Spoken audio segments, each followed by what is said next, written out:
Concerne une grande absente de nos politiques publiques depuis plusieurs quinquennats, c'est la natalité. Il y a urgence, car dans notre pays, comme dans beaucoup d'autres pays occidentaux d'ailleurs, elle est en chute libre, cette natalité. En revanche, la démographie, elle ne ment pas.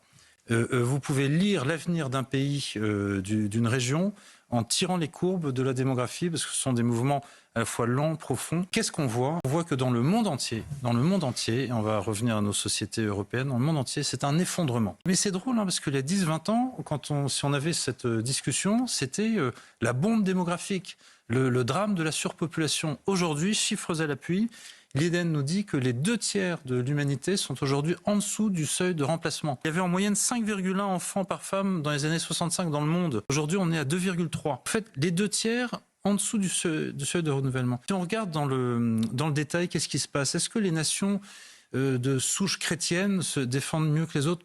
Elles font pire. Italie et Espagne, c'est les lanternes rouges de l'Europe. 1,2 enfants par femme. Nous, on est à 1,6. Et le pire du pire sont les sociétés confucéennes. Japon, Chine, Corée du Sud, 0,7 ou 1 enfant par femme. Pourquoi?